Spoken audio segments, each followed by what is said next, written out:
Hello everyone, welcome to online achievers academy. Myself Seema. और आज का जो हमारा टॉपिक है वो बुद्धिज़्म या बौद्ध धर्म का थर्ड पार्ट है। पहले दो पार्ट हम कंप्लीट कर चुके हैं, दोनों पार्ट को ध्यान से देखना, उसके बाद आपको तीसरा पार्ट अच्छे से समझ आ जाएगा। ठीक है, तो हमने पहले दो पार्टों में क्या पढ़ा था कि कैसे कैसे महात्मा बुद्ध जी सिद्धार्थ से क्या बनते हैं, बुद्ध बनते हैं, कहाँ कहाँ वो जाते हैं, कहाँ उनको ज्ञान प्राप्त होता है। ठीक है, ज्ञान प्राप्ति के बाद सबसे पहले उपदेश किसको देते हैं, वो सारी चीज़ें तो वो हमने सारा कंप्लीटली पढ़ लिया है। उसके बाद कहाँ मृत्यु होती है, कितने विहार मिलते हैं उसको दान में।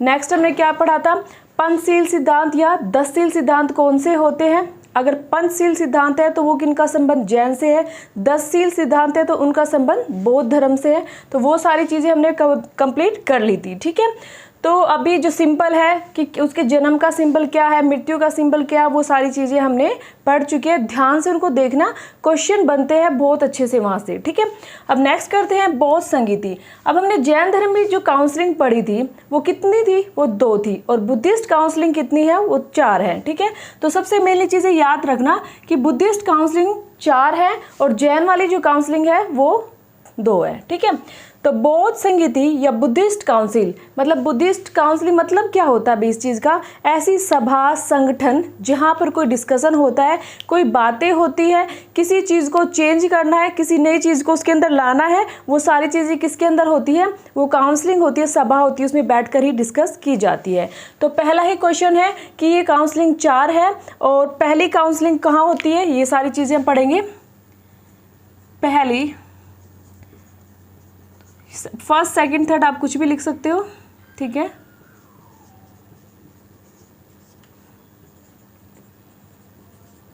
ठीक है, ये चीजें। अब क्या क्वेश्चन पूछा जाता है, पहले तो इनका पूछा जाएगा कि किस राजा के टाइम में होती है, या फिर क्वेश्चन पूछा जा सकता है कि किस टाइमिंग में होगी, किस स्थान पर होगी और अध्यक्ष कौन था। तो वो सारी चीजें पहले हम करते हैं। स्थान, प्लेस, कौन सी जगह थी जो पहली काउंसलिंग कहाँ हुई थी, पहली काउंसलिंग राजगृह में, दूसरी वैशाली में, अभी याद करा दूंगी मैं इनको। तीसरी जो होती है वो पाटलिपुत्र, ठीक है, और चौथी रहेगी आपकी कश्मीर या कुंडलवन, ये चीज़ें हैं। ठीक है, उसके बाद नेक्स्ट क्या है कि किस राजा ने कराई थी, मतलब जो राजा है वो बौद्ध धर्म को मान रहा है उसी के टाइम में मिलेगी ज़्यादातर। ठीक है, तो जो पहली है वो अजातशत्रु के टाइम में। ठीक है, जो दूसरी रहेगी वैशाली वाली वो काकवर्ण या कालाशोक के टाइम में, ये हर्यक वंश से रिलेटेड था। ठीक है, अजातशत्रु हम हसीन शिशुनाग, ये शिशुनाग वंश से रिलेटेड था। पाटलिपुत्र ये आपको नाम से ही पता चल जाएगा, अशोक ने कराई थी। ठीक है, अशोक द्वारा कराई गई थी। कश्मीर में है जो वो कनिष्क द्वारा कराई गई थी। अब जब हम बाद में इन राजाओं के बारे में पढ़ते हैं तब भी हमें पता चलता है, बट हम एक साथ पढ़ेंगे इसलिए इनको यहीं याद कर लेते हैं। आगे जब आप अजातशत्रु के बारे में पढ़ोगे तो वहाँ बताया जाएगा कि अजातशत्रु के काल में फर्स्ट काउंसलिंग हुई। हम काकवर्ण को पढ़ेंगे तो उसके बारे में बताया जाएगा कि कालाशोक के काल में सेकंड काउंसलिंग हुई। तो वो चीज़ें भी हम पढ़ते हैं, डेट भी उनके साथ पढ़ी जाती है, बट एक बार फिर हम यहाँ भी अच्छे से याद कर लेते हैं। ठीक है, उसके बाद टाइमिंग है 483 BC। ठीक है, 383 BC, और ये टाइमिंग था आपका 250 भी लिखा होता है, 251 भी लिखा होता है BC, और ये वाला टाइम है 78 AD या कहीं कहीं प्रथम शताब्दी भी लिखा होता है। ये वाली चीज़ें हैं। ठीक है, उसके बाद नेक्स्ट करते हैं अध्यक्ष कौन थे। अध्यक्ष मतलब अब ये सारी चीज़ें हैं, इनको ऑर्गेनाइज तो करना है। कोई अकेला राजा थोड़ी ना कि जगह जगह से लोगों को बुला के लाएगा, अनाउंसमेंट करेगा कि तुम आ जाओ, नहीं, कोई अध्यक्षता करा जो पूरे चीज़ों को मैनेज कर रहा, तो वो कौन था। ठीक है, तो राजगृह अजातशत्रु 483 और अध्यक्ष है महाकश्यप। ठीक है, कालाशोक अध्यक्ष है। सार्वकामीर भी लिखा होता है, सार्वकामी भी लिखा होता है और सार्वकामीर भी लिखा होता है। तो याद रखना बहुत सारे वर्ड इसमें चेंज मिले, तो मेरे लिए सार्वकामी या सार्वकामीर। उसके बाद अशोक के काल में जो रहेगा वो है मोगली पुत्र तीस। ठीक है। और उसके बाद कनिष्क के टाइम में जो रहेगा अध्यक्ष वसुमित्र। कौन रहेगा अध्यक्ष?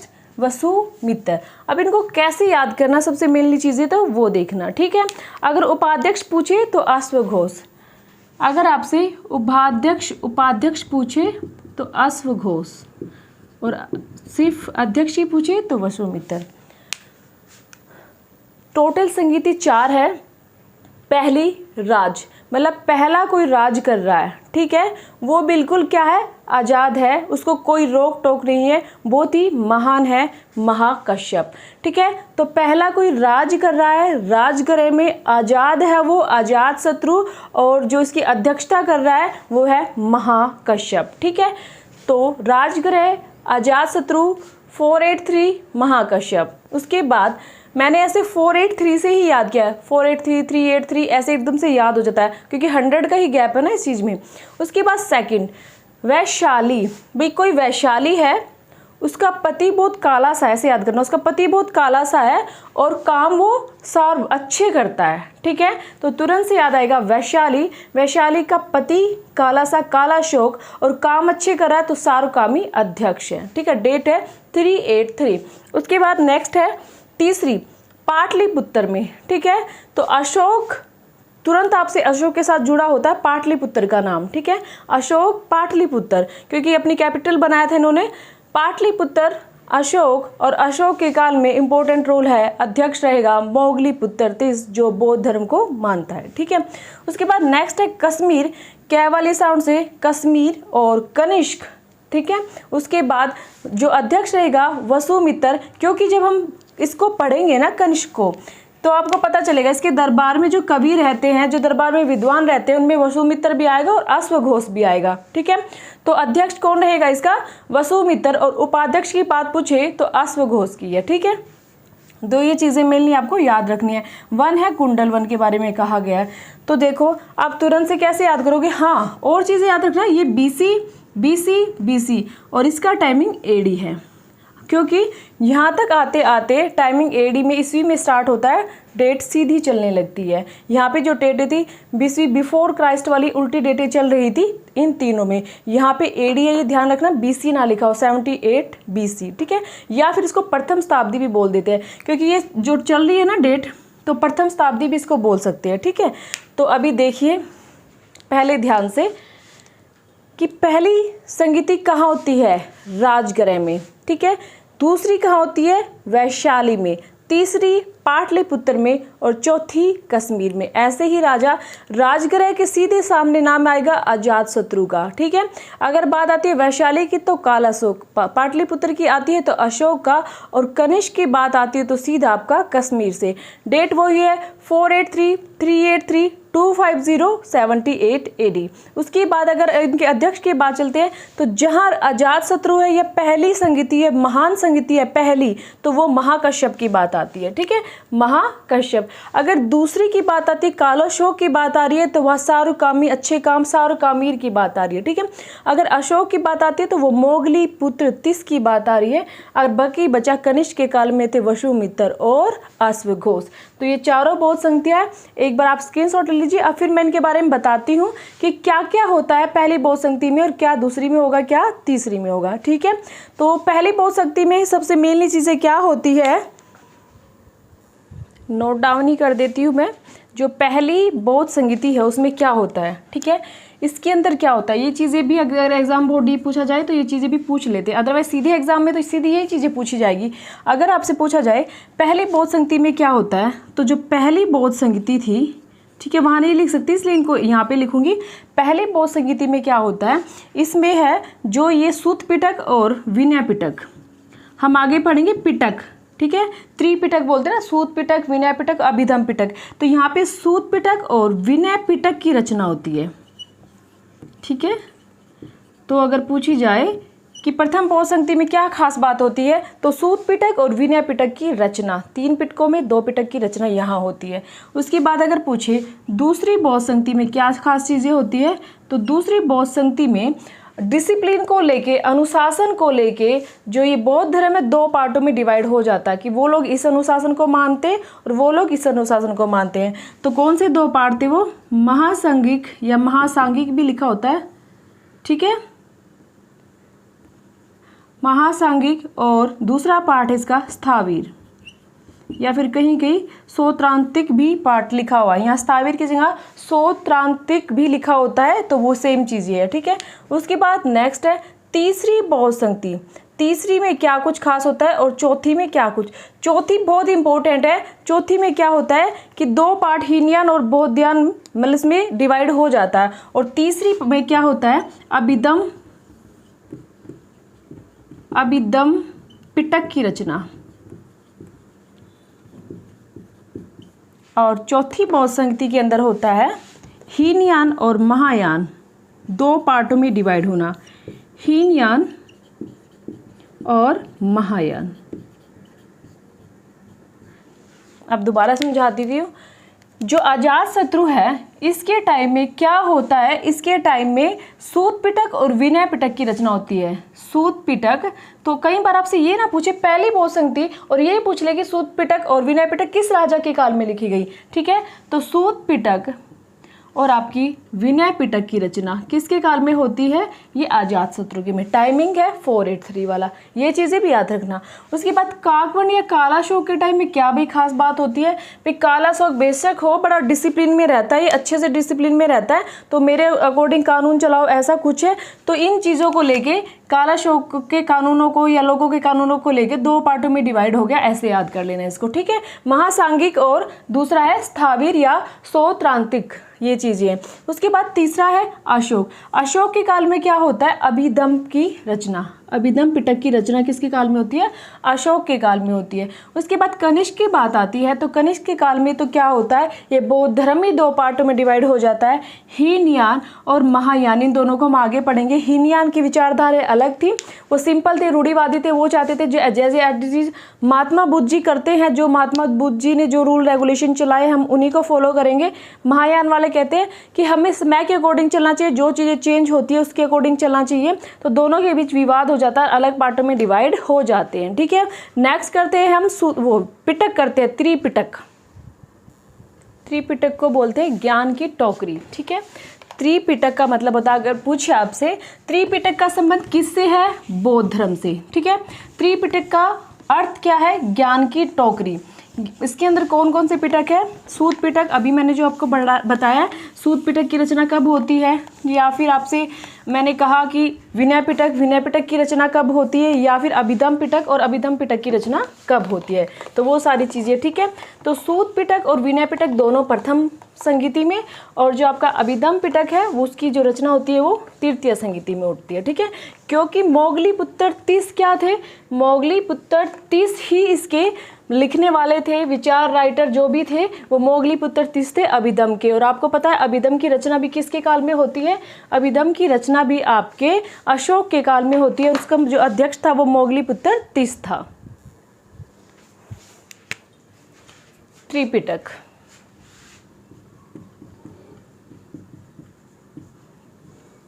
मतलब ज्ञान की टोकरी।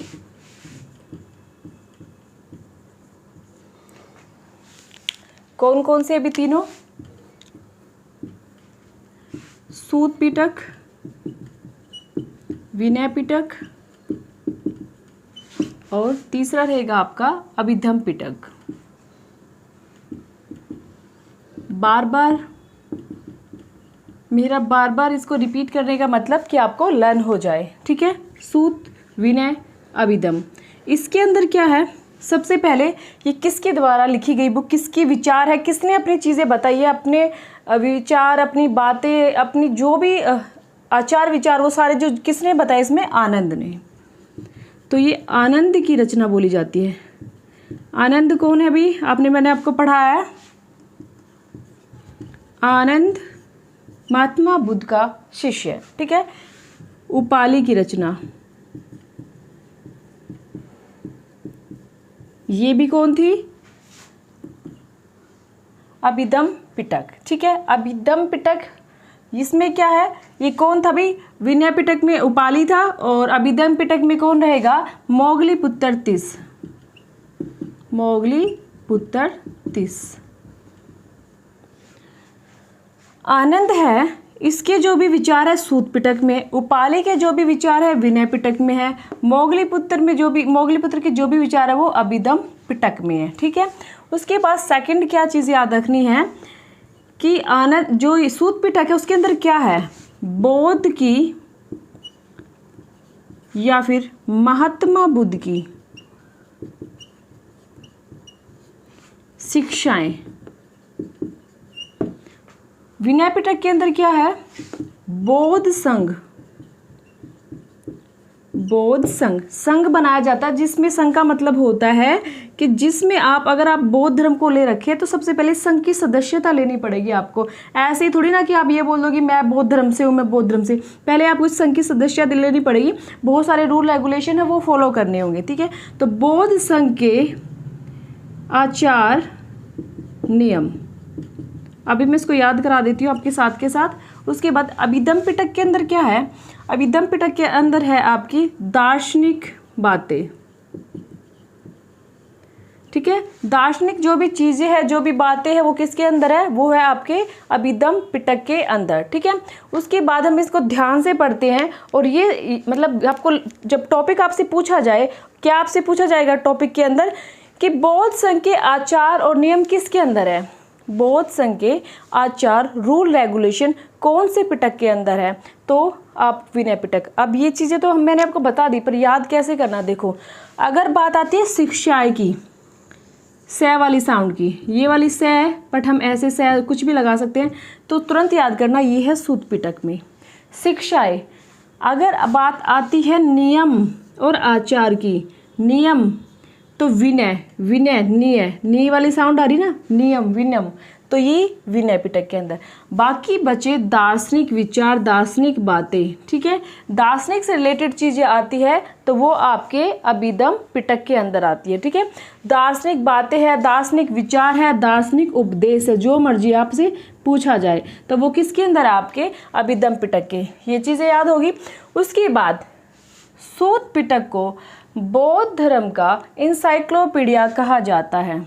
ठीक है, इंसाइक्लोपीडिया, या इसको बोला जाता है विश्वकोश, विश्वकोश। दो चीज़ें ध्यान से सुनना, अगर पूछा जाए बुद्ध घोष का विशुद्धि मग या विशुद्ध मग या विशुद्धि मग, ठीक है, इसको क्या बोला जाता है, इसको भी बौद्ध धर्म का इंसाइक्लोपीडिया या विश्वकोश कहा जाता है। देखिए दोनों चीज़ें, अगर आपसे पूछा जाए बौद्ध धर्म का विश्वकोश या बौद्ध धर्म का इंसाइक्लोपीडिया किसे कहा गया, और आपके ऑप्शन में ये तीनों है, तीनों है और कोई ऑप्शन नहीं है, ठीक है, वो ऑप्शन नहीं है, मतलब कुल मिला के वो ऑप्शन नहीं है, तो आपको सूत पिटक करना है। समझ आ गया? अगर आपको पिटक के अंदर पूछा जाए तो आपको सूत पिटक करना। अगर आपको पूरे बौद्ध धर्म का इंसाइक्लोपीडिया कहा जाए और ये तीनों भी ऑप्शन में हो और वो भी ऑप्शन में हो तो आप उसको करोगे। ठीक है, सिर्फ बात ये है समझा रहे कि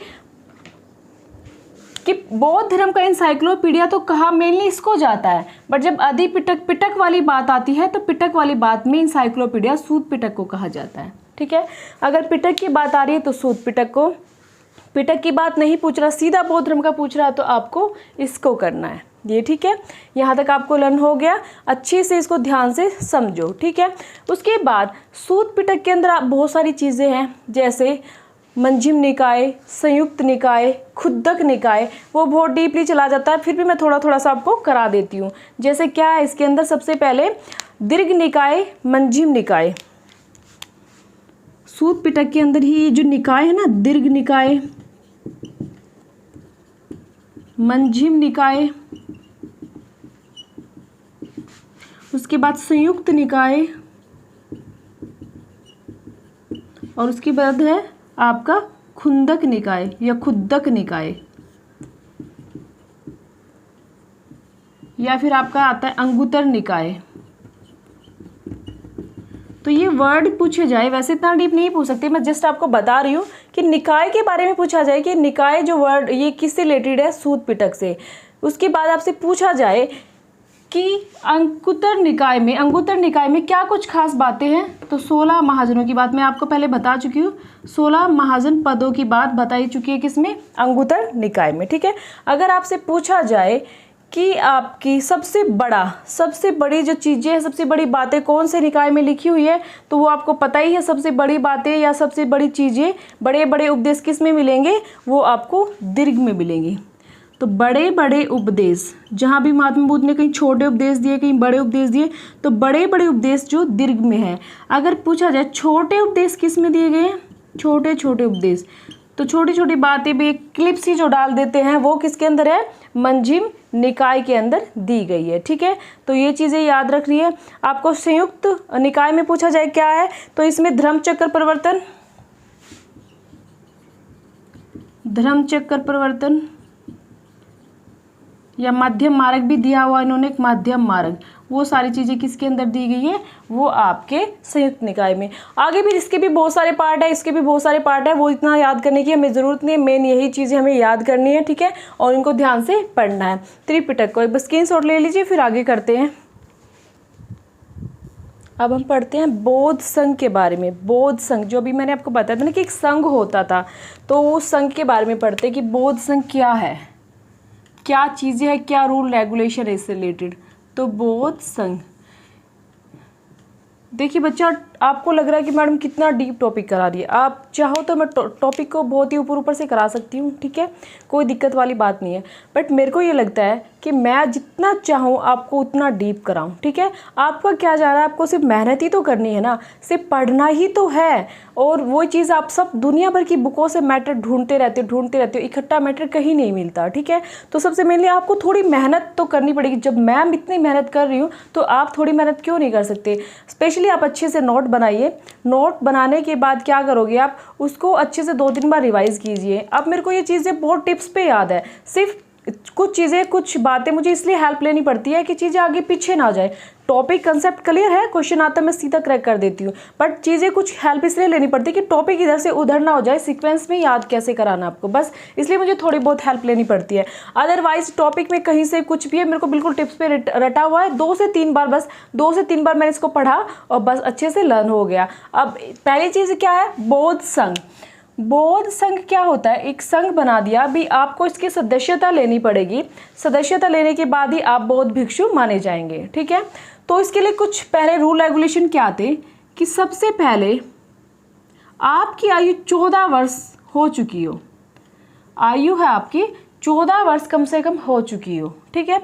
उसके बाद अगर आप 14 वर्ष से पहले ही बौद्ध धर्म में जाना चाहते हैं तो उसके लिए आपको अपने माता पिता, ठीक है, माता पिता से या जिसके संरक्षक में रह रहे हैं, आप गुलाम, किसी के गुलाम बने हुए हैं और चाहते हो कि बौद्ध धर्म ले लूँ, तो आप जिसके अंडर में रह रहे हो आप उससे ले सकते हो, कि आप पूछ सकते हो कि क्या मैं बौद्ध धर्म ले सकता हूँ। तो कोई ना कोई आपका संरक्षक होगा, ठीक है, उससे आप बौद्ध धर्म के बारे में पूछ सकते हो। तो कुल मिला के कि अपने पेरेंट्स से, अपने संरक्षक को, या जहाँ आप काम करते हो आपके मालिक है, सारी चीज़ें इसमें ऐड होती है। मतलब किसी ना किसी से आप सलाह लेकर बौद्ध धर्म में जाओ कि बाद में कोई इश्यू क्रिएट ना हो।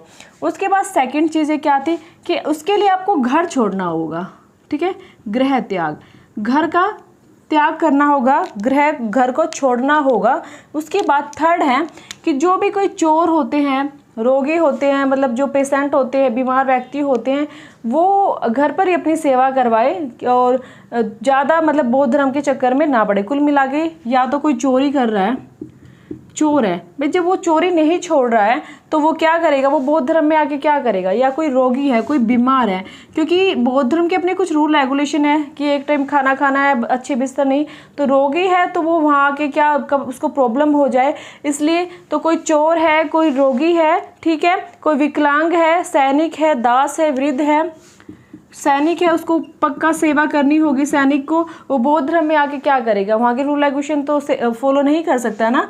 सैनिक है या कोई वृद्ध व्यक्ति है, ठीक है, कोई अपाइज है, विकलांग है, इस तरह के लोगों को क्या होता है, ये तरह के लोगों को बौद्ध धर्म में नहीं आने दिया जाता। ठीक है, अगर बाद में हो सकता है चोर चोरी छोड़ दे, रोगी ठीक हो जाए, सैनिक अपना पद छोड़ दे, वृद्ध है भाई वो ठीक हो, बीमार ना हो, विकलांग है, तो इस तरह की चीज़ें जो बाद में अगर सिचुएशन ठीक होती है तो वो बौद्ध धर्म में शामिल हो सकते। कुल मिला के कम से कम 14 वर्ष की आयु हो, उसको किसी की अनुमति मिली हुई हो, अगर 14 वर्ष की आयु ना हो तो उसके बाद ये लोग इसमें नहीं शामिल हो सकते। ठीक है, नेक्स्ट चलते हैं हम। बौद्ध धर्म में शामिल होने की प्रक्रिया चलती थी। क्या प्रक्रिया थी कि जैसे ये बौद्ध संघ बना दिया, भाई ये एक संघ है, बौद्ध संघ, ये है एक संघ। अब इसमें मेरे को जाना है, मेरे को इसमें एंट्री करनी है। ठीक है, तो मेरे लिए क्या रूल रेगुलेशन होंगे? सबसे पहले मुझे तो क्या करना पड़ेगा, घर छोड़ना होगा। मैं यहाँ पे हूँ और मेरे को सबसे पहले क्या करना होगा, घर छोड़ना होगा। तो यहाँ पे गृह त्याग, जा रही हूँ, मैंने मन बना लिया अभी मैं बौद्ध धर्म में जा रही हूँ। ठीक है, तो मेरे को घर छोड़ना होगा। उस गृह त्याग की प्रक्रिया को प्रवज्जा कहा जाता है। तो ये याद रखना, गृह त्याग की प्रक्रिया को प्रवज्जा कहा जाता है। उसके बाद सेकंड चीज़ है, अब क्या है कि मैंने घर छोड़ने का मन बना लिया और मैं अब इसके अंदर जा रही हूँ। ठीक है, तो घर छोड़ दिया, अब इसके अंदर जा रही हूँ, तो उसको बोलते हैं उपसंपदा। ठीक है, इसमें जो प्रवेश होता है, प्रवेश जाने की प्रक्रिया को क्या बोलते हैं, उपसंपदा। वो सिर्फ गृह त्याग है, सिर्फ हमने घर को छोड़ा है। ठीक है, ना कि उसमें एंट्री की, घर से निकल के मन बनाया। ठीक है, उसके बाद जब हम अंदर पहुंच जाते हैं, अब ये बस यहाँ तक पहुँचे हैं प्रवेश मतलब द्वार पर, फिर हम पहुँच गए भाई अंदर। अंदर पहुँचने के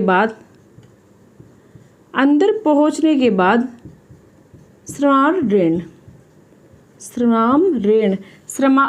ऋण जो प्रक्रिया को बोला जाता है, अंदर हम जब चले जाते हैं कि हाँ ये प्रक्रिया है अंदर जाने की, तो इसको श्राम ऋण बोला जाता है। ठीक है, तो ये श्राम ऋण, तो यहाँ लिख लीजिएगा, गृह त्याग है प्रवज्जा, प्रवेश कर रहे, प्रवेश उसको बोलते हैं उपसंपदा। उसके बाद अंदर जा चुके, अंदर जाने के बाद को क्या बोला जाता है, श्राम ऋण। तो ये तीनों प्रक्रिया हो जाती है। अब जब ये अंदर चले जाते हैं, भाई हम क्षमा चाहते हैं, हम कैसे याद करोगे, हम क्षमा चाहते हैं, हम अंदर आ गए हैं। ठीक है भाई, आप अंदर आ जाते हो तो आपको 5 वर्ष किसी भिक्षु के से ट्रेनिंग लेनी होगी, भिक्षु के पास रहना पड़ता है। 5 वर्ष तक किसी भिक्षु के पास रहना पड़ता है, उसको ट्रेनिंग देता है, वो भिक्षु सिखाता है, उसके रूल रेगुलेशन। उसके बाद फिर ये क्या बन जाता है, भिक्षु बन जाता है। अब क्या बन गया, अब इसको सदस्यता मिल गई है संघ की और ये क्या बन गया, ये भिक्षु बन गया है। ठीक है, अब आप यहाँ रह रहे हैं, ये सारे वर्ड आप अलग से यहाँ लिख भी लीजिए। घर त्याग को क्या बोलते हैं, प्रवेश को क्या बोलते हैं, अंदर एंट्री करने को क्या बोलते हैं, और फिर बाद में 5 वर्ष तक भिक्षु के अंडर में रहने के बाद उसको क्या बोलते हैं। तो वो चीज़ें याद रखना। ठीक है, अब हम क्या चीज़ याद रखेंगे कि जब आप पूरे के पूरा हमने प्रोसीजर को पूरा किया, हम उसके भिक्षु बन गए, तो क्या हो गए, यहाँ पे जो भी बातें होंगी, डिस्कशन होगा, जो भी आचार विचार होंगे, वो हम उसमें भी एंट्री कर सकते हैं, उसमें भी हमारा पार्टिसिपेट है। तो क्या होता है, यहाँ की जो व्यवस्था थी वो एक तरह से गणतंत्रात्मक थी, मतलब सबकी बात सुनी जाती थी। तो ठीक है, और कोई भी इश्यू, कोई बात पर विवाद होता था तो उसका एक प्रोसीजर चलता था, उसकी पूरी की पूरी प्रक्रिया चलती थी। ठीक है, कोई भी बात होती थी तो किसी भी बात के लिखने में किसी बात की तह तक जाना या फिर किसी बात को सही गलत साबित करने के लिए कोई प्रक्रिया स्टार्ट होती थी। ठीक है, अब कोई भी बात है, भिक्षु ने कुछ आर्ग्यूमेंट कर दी है या भिक्षु के साथ कोई इश्यू हो गया या कुछ भी ऐसी बात है या बाहर जाने की अंदर रहने की बात है, तो कुछ लोग उससे सहमत है, कुछ लोग सहमत नहीं है। तो उस चीज़ के जानने के लिए कि कौन सहमत है कोई सहमत नहीं है, तो एक प्रक्रिया होती थी। ठीक है, उस प्रक्रिया को क्या बोलते थे, वो प्रक्रिया कैसी होती, गणतंत्र, मतलब सभी के सभी जो भिक्षु है इसमें पार्टिसिपेट करेंगे। ठीक है, तो इसमें जो सबसे बड़ा अधिकारी होता था, इस प्रक्रिया में सबसे बड़ा अधिकारी होता था, तो उसको बोलते थे सबसे बड़ा अधिकारी, उसको बोलते थे आसन प्रज्ञापन। मतलब क्या हुआ इसका कि सबसे ऊपर आसन पे बैठा हुआ, सबसे ऊपर आसन पे बैठा हुआ कौन था, आसन प्रज्ञापन। ठीक है, प्रक्रिया में ठीक है बात स्टार्ट होती है। मैंने एक प्रस्ताव पास किया कि भाई मेरी ये प्रॉब्लम है, उस प्रस्ताव को क्या कहा गया, प्रस्ताव को क्या कहा गया, उसको इनकी लैंग्वेज में वृत्ति या नति कहा जाता था। ठीक है, प्रस्ताव आ गया। अब इस प्रस्ताव को कोई ना कोई पढ़ेगा कि भी यहाँ प्रस्ताव लिखा गया है, पढ़ने वाले को क्या कहा जाता है, अनुसावन। पढ़ने वाले को अनुसावन कहा जाता है कि हाँ जो भी बातें आई है, जो भी है उनको मैं पढ़ूंगा। ठीक है, उसके बाद जो विरोध और इसके कुछ अपोजिट बोलेंगे, कुछ इसके मतलब साइड में बोलेंगे, कुछ इसके अपोजिट बोलेंगे, तो उनको क्या बोला जाता है, विरोध में बोलने वाले को अधिकरण कहा जाता है,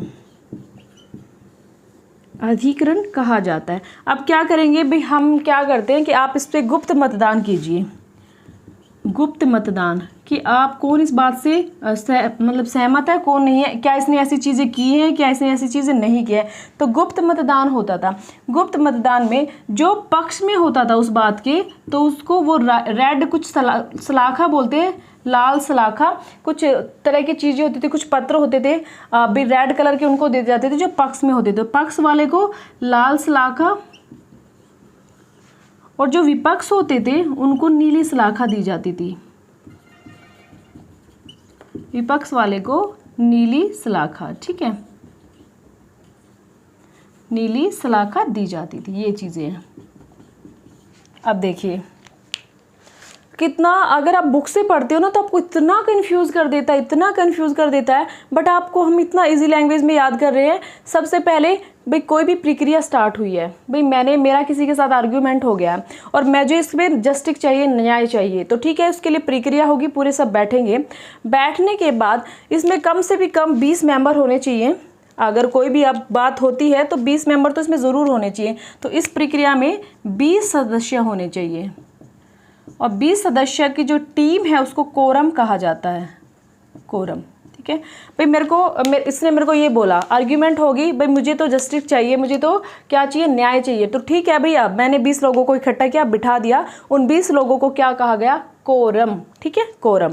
उसके बाद क्या थे, सबसे बड़ा अधिकारी भी आएगा, वो भी आसन पे बैठेगा, तो आसन प्रज्ञापन। ठीक है, बात कही, प्रस्ताव रखा, प्रस्ताव को बोला गया नति या वृत्ति। ठीक है, प्रस्ताव को बोला जाता है, हम प्रस्ताव कह रहे हैं पर इनकी लैंग्वेज में नति या वृत्ति बोला गया। ठीक है, उसके बाद भाई ये प्रस्ताव है, ये क्यों पढ़ेगा भाई, कोई भी इनमें से एक पढ़ेगा, ये तो अपनी बात को सच्ची ही बोलेगी, ऐसा बोलेंगे भाई इसका प्रस्ताव है तो सच्ची ही बोलेगी, क्या लिखा हुआ आप पढ़ो उसको।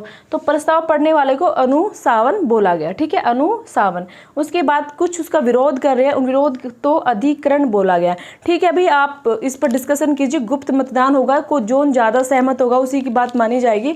तो पक्ष वाले लाल सलाखा और विपक्ष वाले नीली सलाखा देते हैं। अंतिम जो निर्णय होता था, अंतिम निर्णय को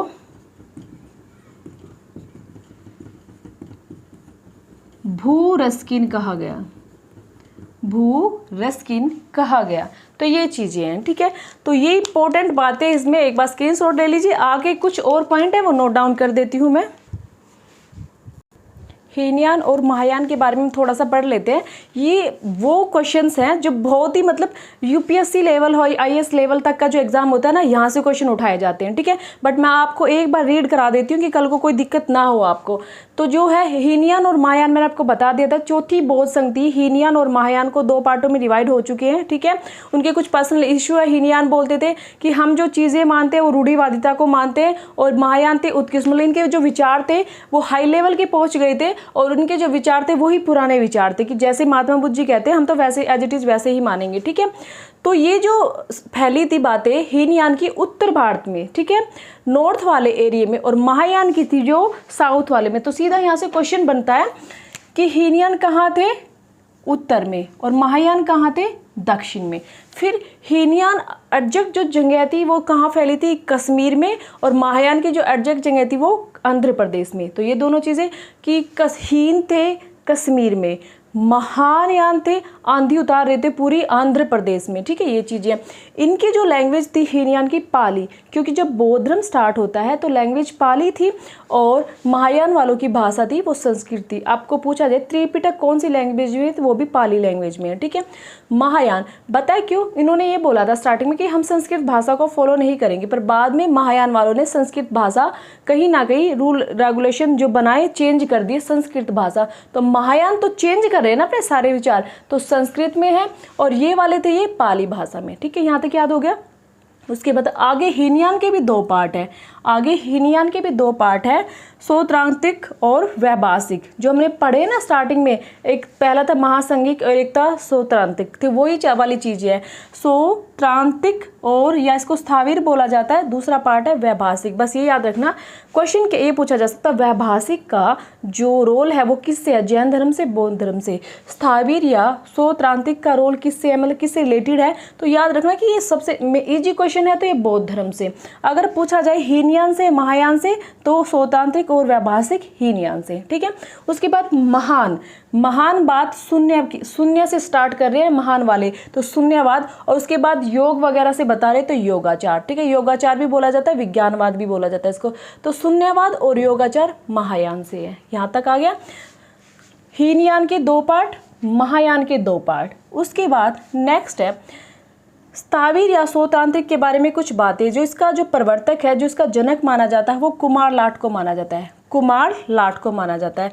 और सूत पिटक पर आधारित है ये वाला, किस पर आधारित है, इसके जो विचार है ना इसमें वो थोड़े थोड़े सूत पिटक से मिलते जुलते हैं, ठीक है। तो सूत पिटक पर आधारित है कौन सा, सोत्रांतिक। उसके बाद मन में ये कहता है, इसमें थोड़ा फर्क है, ठीक है। ये कहता है कि मन में पहले किसी चीज़ की इमेज बनाओ तभी वो चीज़ आप प्रत्यक्ष रूप से आपको दिखाई देती है। इनका क्या विचार था, पहले वो चीज़ आपको दिखती है, ठीक है, आपके मन में होती है, प्रत्यक्ष आपको दिखती है, तब इमेजिनेशन आती है। तो दोनों के विचार में थोड़ा फर्क था। तो इसकी जो उत्पत्ति है इसकी पूछी जाए हीनयान की तो कश्मीर में, वैभाषिक की पूछी जाए तो भी कश्मीर में। बाह्य प्रत्यक्षवाद मतलब प्रत्यक्ष चीज़ें पहले दिखनी चाहिए वो चीज़ें। उसके बाद विभाषा शास्त्र पर आधारित थे, ये वाले सूत पिटक पर, ये वाले विभाषा शास्त्र पर आधारित थे। चित्त व बाह्य जगत दोनों को स्वीकार करता है कि वो चीज़ें पहले हमें प्रत्यक्ष दिखेगी तो फिर हमारे मन में आएगी। ये कह रहे पहले इमेजिनेशन बनेगी तो फिर हमें दिखेगी, तो वो चीज़ें। इसके समर्थक रहे हैं वसुमित्र, बुद्धदेव, धर्मदास, घोषक, ये इसके क्या रहे हैं, बाद में समर्थक रहे हैं इसके कुमार लाट। उसके बाद नेक्स्ट चलते हैं महायान में। महायान में शून्यवाद का जो प्रवर्तक माना गया, जनक माना गया शून्यवाद का, क्वेश्चन बनता है नागार्जुन किसके जनक माने जाते हैं, शून्यवाद के। बाद में अश्वघोष भी इस पर एग्री हो गए थे, ठीक है। और इसकी जो बुक्स है नागार्जुन की, भारत का आइंस्टीन कहा गया है नागार्जुन को। और इसकी जो रचना है बुक्स है माध्यमिक कारिका, इसको सापेक्षवाद भी बोला जाता है, इसी बुक को माध्यमिक कारिका को सापेक्षवाद भी बोला जाता है। उसके बाद शून्यता सप्तशती है, उसके बाद विग्रह वर्तनी, ये तीनों बुक है नागार्जुन की। विज्ञानवाद या योगाचार के जो जनक माने जाते हैं वो मैत्रेय या मैत्रेयनाथ माने जाते हैं। असंग या वसुबंधु ने इसको बाद में विकास किया, ठीक है। तो ये चीज़ है, अभी फर्स्ट टाइम अगर किसी ने पढ़ा तो थोड़ा टिपिकल लगेगा, 2-3 बार पढ़ोगे याद हो जाएगा। याद वैभाषिक का या सोत्रांतिक का किससे मतलब रोल है, किसके साथ इसका मतलब संबंध बताया गया है, तो वो बौद्ध धर्म से, ठीक है। और अगर पूछे हीनयान और महायान में किसके साथ है तो हीनयान, आगे यहाँ तक समझ। उसके बाद सोत्रांतिक स वाली साउंड है तो सूत पिटक पर आधारित है, वैभाषिक व वाली साउंड है तो विभाषा शास्त्र पर आधारित है, ठीक है। सोत्रांतिक ये क्या कहते हैं कि हम इमेजिनेशन बनाते हैं, ये कहते हैं कि पहले हम देखेंगे उसके बाद इमेजिनेशन बनाएंगे। उसके बाद आपके शून्यवाद, शून्यवाद का जो प्रवर्तक माने गए हैं वो नागार्जुन है और भारत के आइंस्टीन कहा गया है इनको। उसके बाद दूसरे विज्ञानवाद या योगाचार पर जो बातें चलाते हैं वो कौन थे, वो थे आपके मैत्रेय, मैत्रेयनाथ। और बाद में असंग या वसुबंधु। सीधा ये पूछ ले कि असंग का या वसुबंधु का रोल किससे है तो महायान से, और महायान ना पूछे तो विज्ञानवाद से। शून्यवाद का रोल या नागार्जुन का रोल किससे है, महायान से, और महायान नहीं है तो शून्यवाद, ठीक है। ये सारी चीजें इसकी बुक है माध्यमिक कारिका, इसी को सापेक्षवाद बोला जाता है।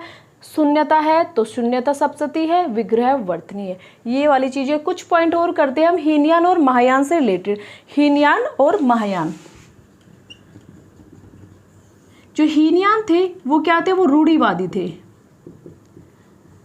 पुरानी बातें जैसे as it is Mahatma ji ने कही, एज इट इज़ हम उसको फॉलो करेंगे, हम चेंज नहीं करेंगे। ये है उत्कृष्टवादी, मतलब हमारी चीज़ें थोड़ी चेंज हो जाएगी, ठीक है। उसके बाद ये है व्यक्तिवादी, या इनके लिए वर्ड यूज किया अरहत, ये ध्यान रखना।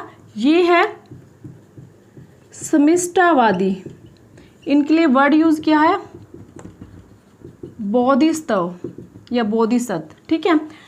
इनका क्या मतलब है कि अरहत, ये अगर हम योग कर रहे हैं तो हम योग सिर्फ अपने लिए कर रहे हैं कि हमें मोक्ष कैसे प्राप्त हो, ठीक है। हम जो योग है अपने लिए कर रहे हैं कि हमें मोक्ष कैसे प्राप्त हो। और महायान कह रहे हैं कि हम सबका भला चाहते हैं, जो योग प्रक्रिया हमें पता है हम दूसरों का भी भला करें। तो अब ये दूसरों का भी भला करने वाले या दूसरों को भी इस चीज़ के बारे में बताने वाले बोधिसत्व कहे जाते हैं, और अपने बारे में सोचने वाले, अपने लिए काम करने वाले अरहत कहे जाते हैं। मैं सिर्फ अपने से मतलब है कि मैं अपने आप को सुधारूं, मैं अपने आप में चेंज करूं, मैं खुद को मोक्ष प्राप्त करूं, मैं निर्वाण करूं अपना, ये मेरा है काम है। ये कह रहे कि हम अपने साथ साथ पहले दूसरों को सिखा के जाए, लास्ट में हम करें उस काम को, ये वाली चीज़ें हैं, ठीक है। उसके बाद ये अवतारवादी में विश्वास नहीं रखते थे, अवतारवादी नहीं थे, ये अवतारवाद में विश्वास रखते थे, कि महात्मा बुद्ध जी किसी अवतार में विश्वास नहीं रखते थे, तो ये भी अवतारवादी, क्योंकि as it is Mahatma Buddha की बातों को मानते थे। इन्होंने तो विष्णु का 10वां अवतार माना है, विष्णु का 10वां अवतार किसको माना है, आपके भगवान जी महात्मा बुद्ध को माना है, ठीक है। उसके बाद सेकंड चीज़ है क्या, ये मूर्ति पूजा नहीं मानते थे, मूर्ति पूजा नहीं, मांस नहीं खाते थे, ठीक है। बट ये सारी चीज़ें इनके अंदर थी, ये मूर्ति पूजा भी करने लगे थे बाद में, और ये मांस भी खाते थे कि हाँ कोई दिक्कत नहीं है, हम ये सब चीज़ें नॉनवेज भी खा सकते हैं। तो वो सारी चीज़ें इसके अंदर हैं, ठीक है। बस यही इम्पोर्टेंट था। और ये जो फैला था ये वाला, ये ब्रह्मा, इंडोनेशिया, जावा, श्रीलंका, ब्रह्मा, इंडोनेशिया, जावा, श्रीलंका। तो पूछ लेंगे कि आपसे हीनयान कहाँ कहाँ फैला और महायान कहाँ कहाँ फैला, तो वो सारी चीज़ें इसके अंदर आती है। अगर आपसे फिर उसके बाद पूछा जाए कि महायान कहाँ फैला, तो कोरिया, तिब्बत, चीन, जापान।